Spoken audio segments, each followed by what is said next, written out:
In my 35 years on the bench in Providence, Rhode Island, I have seen fear, pride, sorrow, excuses, and grace walk through my courtroom doors in every possible form.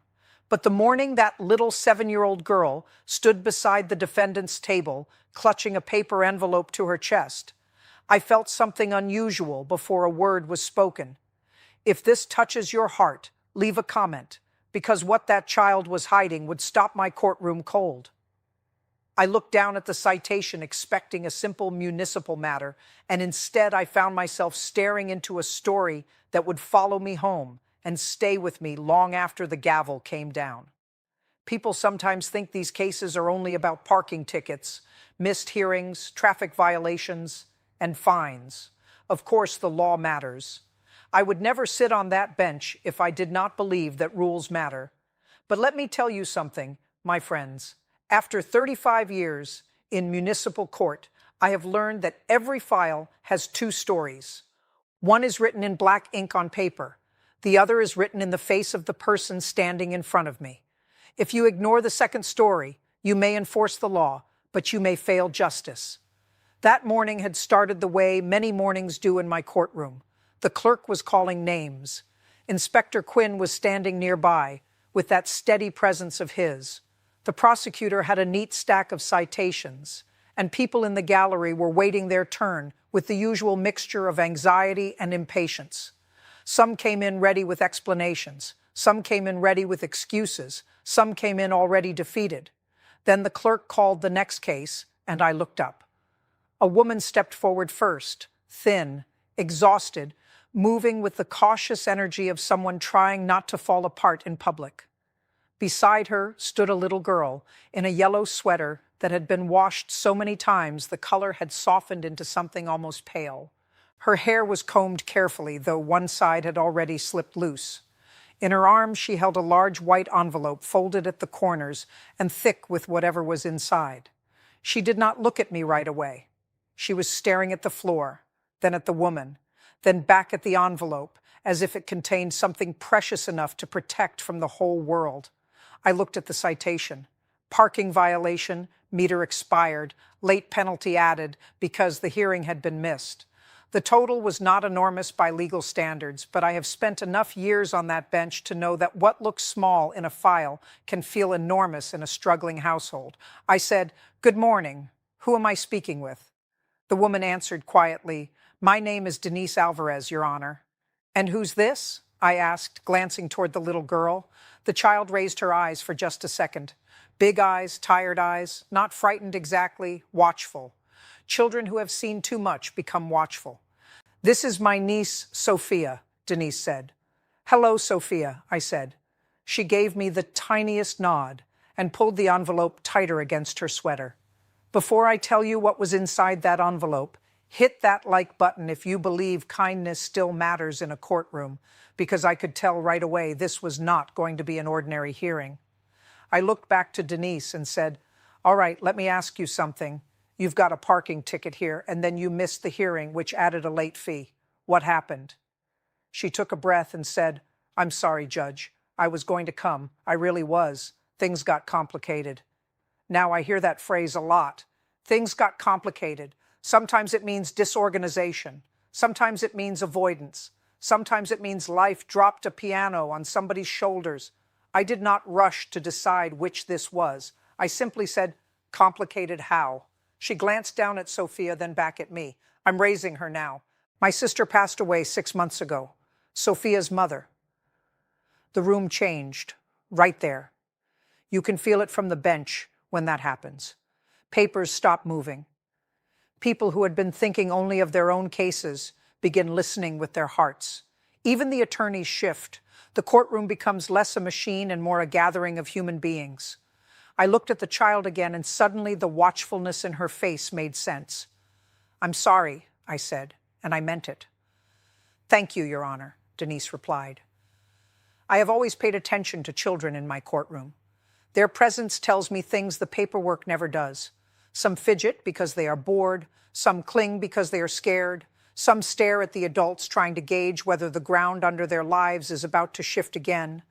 Sophia stood very still, too still. That in a child usually tells its own story. I asked, "You're 7?" She nodded. "What grade are you in?" "Second," she whispered.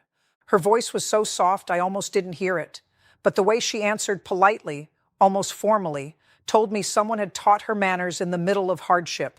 I thought of my own family. My parents were children of immigrants. We didn't have wealth growing up, but we had values, respect, hard work, dignity, compassion. Those things shape the way you see people for the rest of your life. I turned back to Denise. "Tell me about the ticket." She said it was issued outside a pharmacy on a rainy afternoon. The meter had expired. She had run inside with Sophia to pick up medication. When she came back out, there was the citation on the windshield. She admitted the meter was overdue. She did not argue with the basic fact. That matters to me. Honesty matters. But then she missed the hearing because, as she put it, everything fell apart that week. "What do you mean, everything?" I asked. She swallowed. The state was reviewing custody papers. I had appointments, school meetings, a social worker. My hours got cut at work. And Sophia had nightmares. She didn't want to sleep alone. At that, the little girl's hand reached for Denise's sleeve without even looking up. Instinct, need, familiarity. That told me the bond was real, not convenient. Subscribe to see more stories from my courtroom, because what the little girl did next made me look at that case in a completely different way. As Denise was speaking, Sophia slowly lifted the white envelope and placed it on the ledge in front of the defendant's table, not handed to her aunt, not to the clerk. She set it there herself with a seriousness that caught my attention immediately. I said, "What's that, sweetheart?" She looked at Denise first, as though asking permission with her eyes. Denise seemed surprised, truly surprised. That was interesting. Then Sophia answered, "It's for you." Now, over the years, people have brought many things into my courtroom: documents, photographs, medical records, pay stubs, registration forms, sometimes letters, occasionally a family picture. But the way this little girl offered that envelope, holding it with both hands like a church offering, told me it was more than paperwork. I said gently, "For me?" She nodded. "It's important." I looked at Denise. "Do you know what's in it?" Denise shook her head. "No, Your Honor, I honestly don't." That got my full attention. I motioned for the clerk to bring the envelope to me. It was sealed, though not neatly. The flap had been moistened and pressed shut with the determination only a child or a desperate adult can manage. On the front, in uneven block letters, were 3 words: "For the judge." I did not open it right away. I looked at Sophia first. "May I?" She nodded again, this time gripping the edge of the table. When I opened the envelope, I found a stack of folded papers, a few crayon drawings, several coins taped to an index card, and a smaller note tucked inside a lined notebook page. The coins made a faint clinking sound against the bench, and that sound alone did something to my heart. Pennies, nickels, dimes, quarters, maybe $7 or $8 total, carefully secured with clear tape in neat little rows. Children arrange money differently from adults. There is reverence in it, effort, hope. I unfolded the top note. It said in a child's handwriting, "Dear Judge, this is my money. I saved it so my Auntie Denise does not go to jail, because she takes care of me now and I don't have anybody else." My throat tightened instantly. I paused, not theatrically. I just needed a second. I have been doing this for 35 years, and even now there are moments that reach through the robe and remind me that before I'm a judge, I am a human being. I looked up at Sophia. She was staring at me like her entire future depended on the expression on my face. I said softly, "Who told you your aunt was going to jail?" She answered, "Nobody, but people go to court when they're in trouble." "What am I going to do with you?" I thought it immediately, but with tenderness, not exasperation, because there it was, the secret, the burden she had been carrying, not some childish prank, not hidden candy, a child's private fear translated into coins and a letter.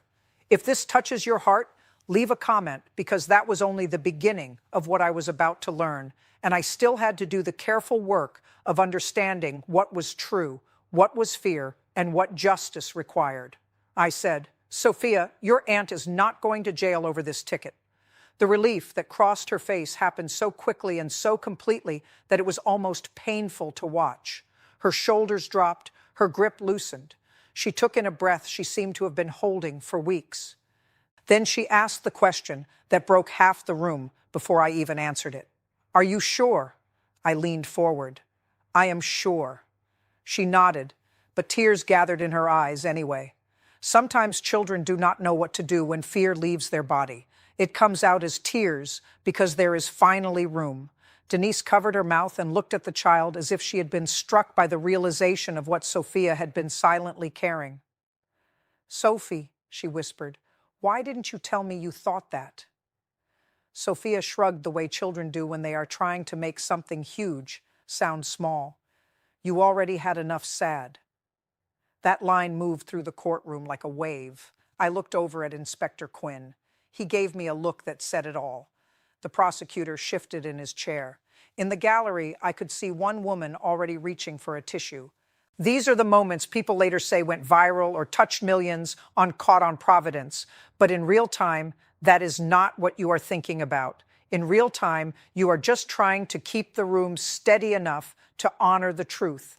I said to Denise, "Did you know she was saving money?" Denise shook her head, tears starting now.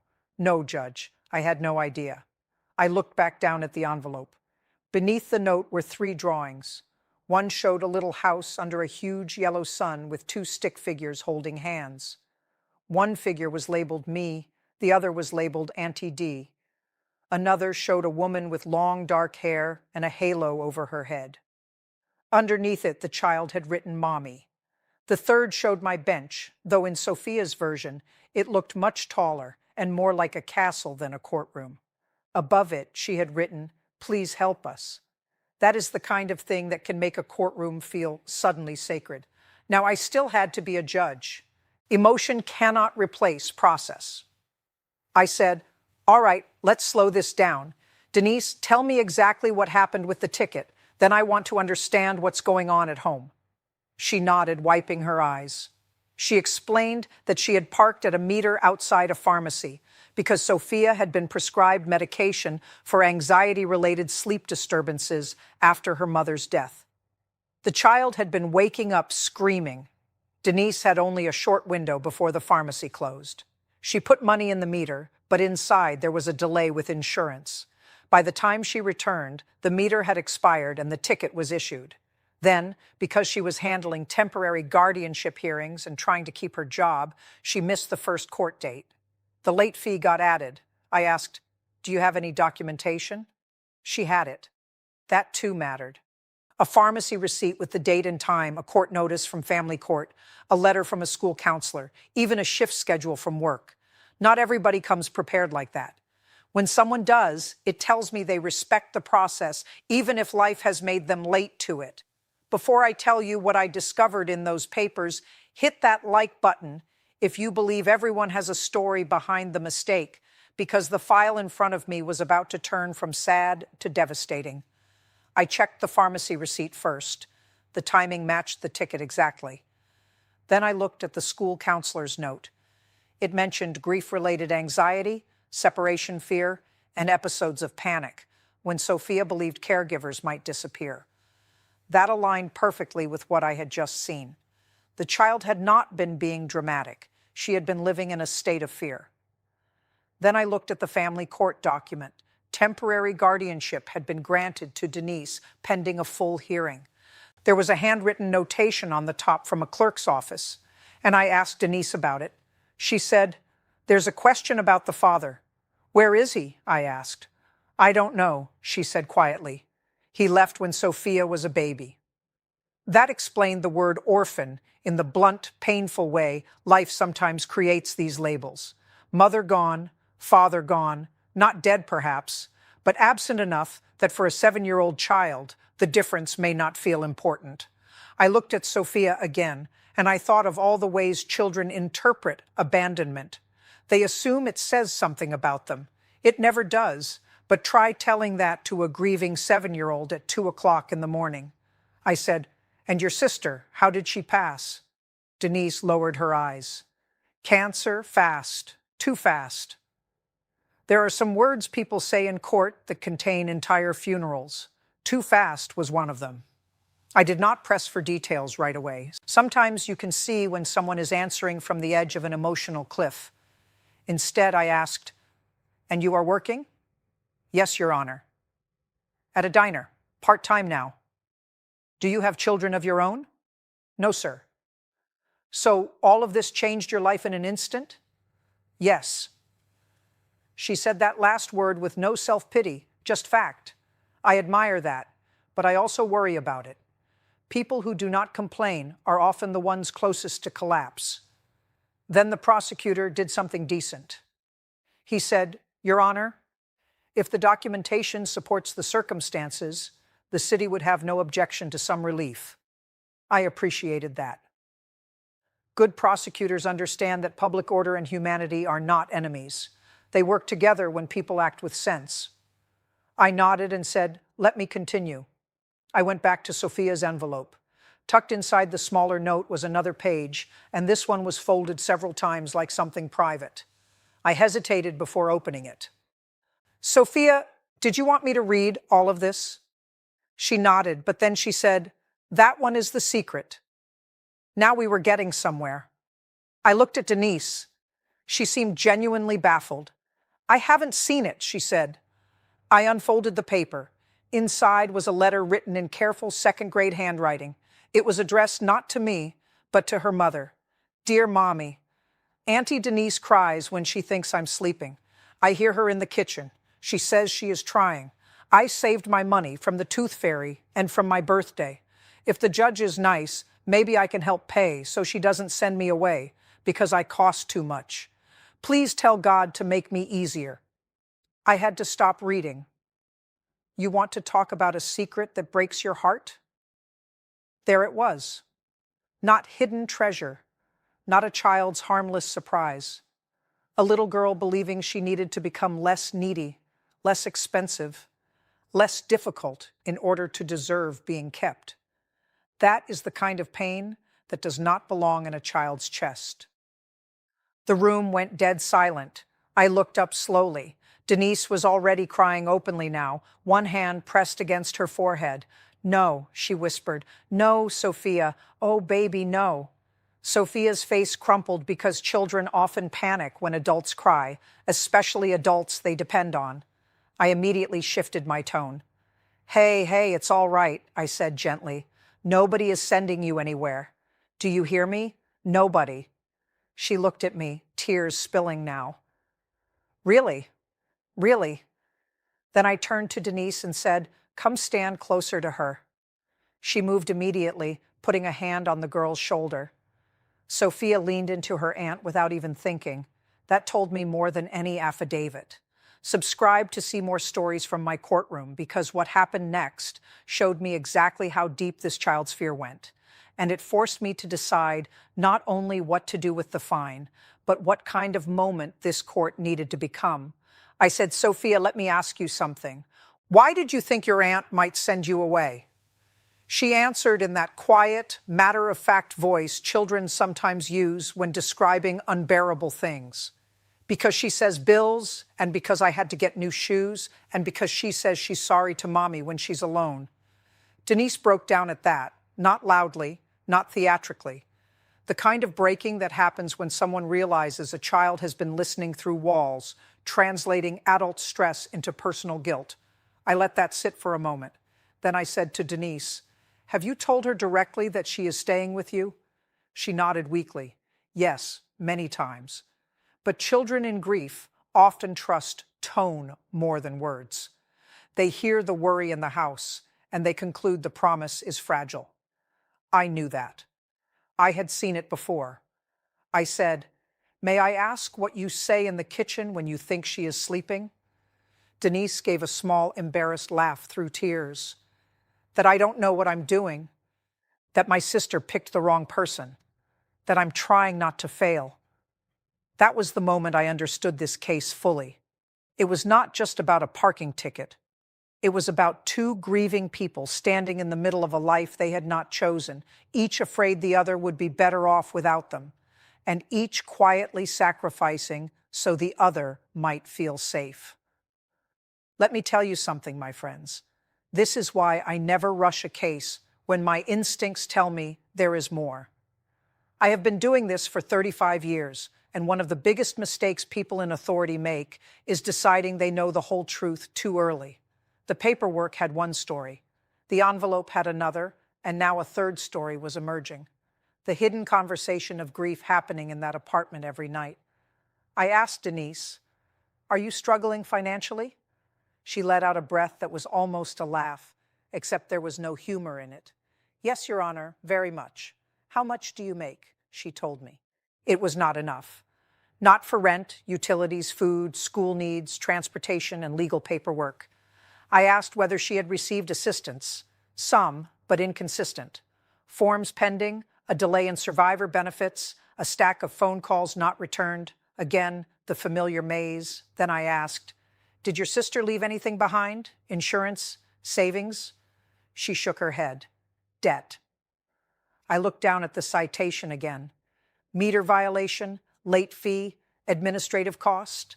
The law gives me certain options in a case like this. Dismissal is possible if the circumstances warrant it, but I never do that carelessly. I wanted to understand not just hardship, but character. So I asked, "Denise, why didn't you ask for a continuance when you missed the first hearing?" She said, "I was embarrassed." There's that word again, ashamed, embarrassed. I hear it constantly. Good people mistake struggle for personal failure, and shame pushes them away from the very systems that might help them. "Embarrassed about what?" I asked. She looked at me and said that I'm 32 years old, sleeping 4 hours a night, forgetting things, crying in my kitchen, and can't even manage a parking ticket. Now, that was honesty. I said, "No, you are not embarrassed because of a parking ticket. You are overwhelmed because your sister died, and you became a mother overnight. Those are not the same thing."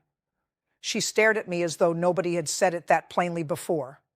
Hit that like button if you believe the truth should be spoken kindly, because in that moment I knew this was one of those cases where the legal outcome mattered, but the words spoken from the bench might matter even more.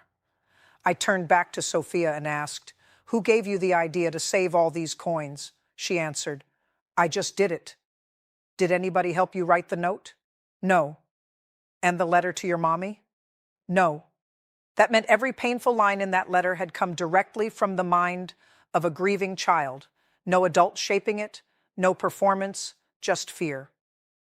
Then I saw one more item in the envelope, a laminated bookmark with a photograph tucked inside it. I pulled it out carefully. It was a photo of Sophia with her mother, taken in what looked like a hospital room. Her mother was wearing a scarf on her head and smiling weakly. Sophia was sitting beside her with a coloring book in her lap. On the back, in adult handwriting, were the words, "For my Sophia, be brave. Auntie Denise will always love you." I showed it to Denise. Her hand flew to her mouth. "I didn't know she had that," Sophia answered. "Mommy put it in my book." Now we were deep into the human center of the case. The mother had left the child a message naming the aunt specifically. That mattered to me because it confirmed something vital. Denise had not drifted into this role by accident. Her sister had trusted her, chosen her in a sense. There is responsibility in that, but there is also blessing.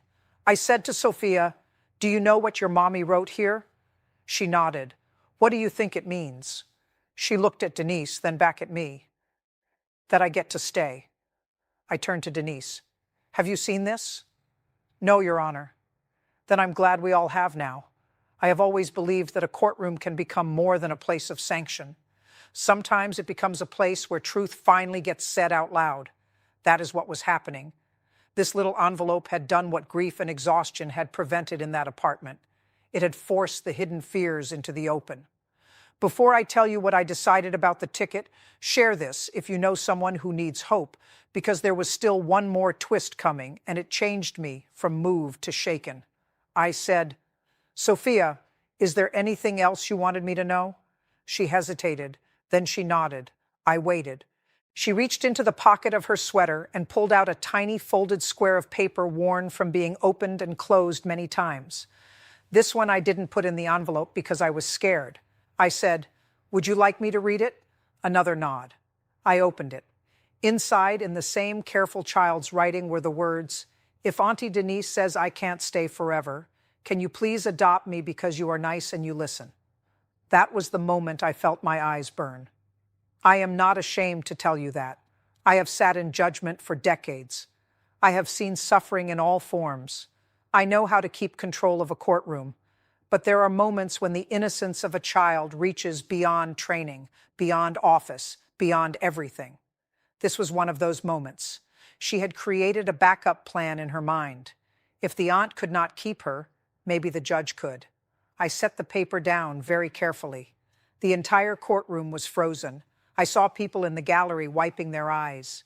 Even the prosecutor looked down at his file as if to give everyone a second to gather themselves. Inspector Quinn, who has seen every kind of scene, looked toward the ceiling for a moment. He understood. We all did. I said softly, "Sophia, I already have a family, but let me tell you something important. You do too." She blinked at me through tears. Then I turned to Denise and said, "Would you like to respond to what she has been carrying?" Denise knelt right there in the well of the courtroom. Despite the formality of the room, despite the people watching, despite the fact that she was shaking, she put both hands on Sophia's shoulders and said, "Listen to me. You are not expensive. You are not too much. You are not going anywhere. I was crying because I love you and I miss your mommy, and I'm scared of messing this up, but I'm not sending you away, ever." The child collapsed into her arms. The sound of a child crying from relief is different from the sound of a child crying from fear. It has air in it. Release. It rises and falls like a storm passing. I had to pause again because if I had spoken too soon, my own voice would have gone. Subscribe to see more stories from my courtroom, because what I said next came from the deepest part of what I believe a judge is supposed to do. I let the moment breathe. Then I said, "Denise, stand up for a second. Sophia, you too." They did, wiping tears. I said, "I want both of you to hear me clearly. This court is not just here to punish mistakes. It is here to see people truthfully. What I see in front of me is not neglect, and it is not irresponsibility. I see grief. I see love. I see two people trying very hard not to lose each other." Then I looked at Sophia and said, "And I want you to hear this from the judge. You are not a burden. You are a blessing.